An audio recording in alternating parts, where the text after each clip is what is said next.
Assalamualaikum warahmatullahi wabarakatuh.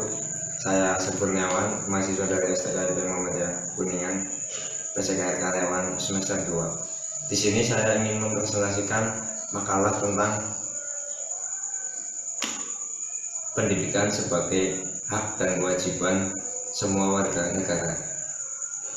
Pendidikan sebagai hak dan kewajiban semua warga negara. Konsep hak dan kewajiban. 1.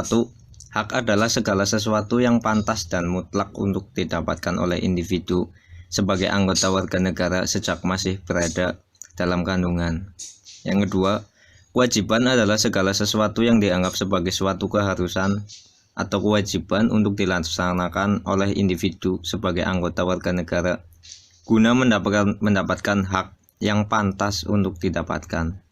Yang ketiga, hak dan kewajiban merupakan suatu hal yang terikat satu sama lain, sehingga dalam praktik harus dijalankan dengan seimbang. Jika hak dan kewajiban tidak berjalan secara seimbang dalam praktik kehidupan, maka akan terjadi suatu ketimpangan dalam pelaksanaan kehidupan individu, baik dalam kehidupan bermasyarakat, berbangsa, maupun bernegara. Ketimpangan akan hak dan kewajiban yang terjadi akan menimbulkan gejolak dalam kehidupan baik dari kalangan individu maupun kelompok. Hak dan kewajiban warga negara. Hak dan kewajiban warga negara antara lain: 1. Hak atas pekerjaan dan penghidupan yang layak. Yang kedua, hak membela negara.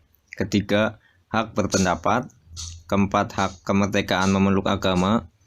Kelima, hak mendapatkan pengajaran. 6. Hak untuk mengembangkan dan memajukan kebudayaan nasional Indonesia. 7. Hak ekonomi untuk mendapatkan kesejahteraan sosial. 8. Hak mendapatkan jaminan keadilan sosial. Konsep pendidikan. Pengertian pendidikan. Pengertian pendidikan dalam Undang-Undang Sisi Diknas Nomor 20 Tahun 2003 adalah usaha sadar dan terencana untuk mewujudkan suasana belajar dan proses pembelajaran agar peserta didik secara aktif mengembangkan potensi dirinya untuk memiliki kekuatan, spiritual keagamaan, pengendalian diri, kecerdasan, akhlak mulia, serta keterampilan yang diperlukan oleh dirinya dan masyarakat. Yang kedua, pandangan filsafat tentang pendidikan.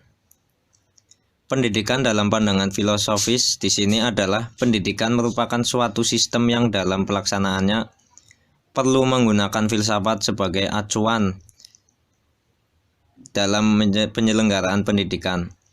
Filsafat tersebut digunakan sebagai nilai-nilai dan keyakinan-keyakinan filsafat yang menjiwai, mendasari, dan memberikan identitas karakteristik suatu sistem pendidikan. Pandangan Islam tentang pendidikan. Poin A. Pendidikan Islam menurut Dr. Muhammad Fadil Al-Jamali ialah proses yang mengarahkan manusia kepada kehidupan yang baik dan mengangkat derajat kemanusiaannya sesuai dengan kemampuan dasar atau fitrahnya dan kemampuan ajarnya atau pengaruh dari luar. Poin B.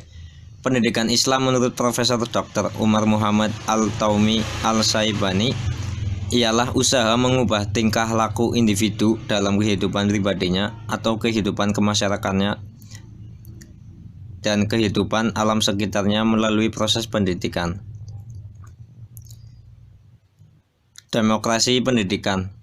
Demokrasi pendidikan merupakan pandangan hidup yang mengutarakan persamaan hak dan kewajiban serta perlakuan yang sama di dalam proses berlangsungnya pendidikan antara pendidik dan anak didik, serta juga dengan pengelola pendidikan. Poin kedua, demokrasi pendidikan dalam pengertian yang luas mengandung 3 hal, yaitu 1. Rasa hormat terhadap harkat sesama manusia.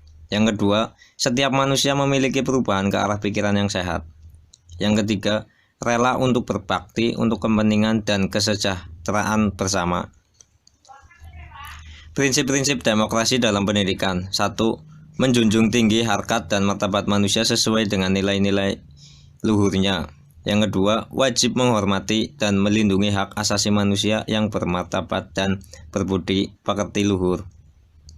Yang ketiga, mengusahakan suatu pemenuhan hak setiap warga negara untuk memperoleh pendidikan dan pengajaran nasional dengan memanfaatkan kemampuan pribadinya, dalam rangka mengembangkan kreasinya ke arah perkembangan dan kemajuan iptek tanpa merugikan pihak lain. Pelaksanaan demokrasi pendidikan di Indonesia telah diatur dalam perundang-undangan yang berlaku di Indonesia seperti 1. Pasal 31 Undang-Undang 1945. Yang kedua, Undang-Undang Nomor 2 Tahun 1989 tentang Sistem Pendidikan. Yang ketiga, GBHN di sektor pendidikan. Terima kasih. Sekian presentasi dari saya. Mohon maaf bila ada salah kata. Wabillahi taufiq wal hidayah. Wassalamualaikum warahmatullahi wabarakatuh.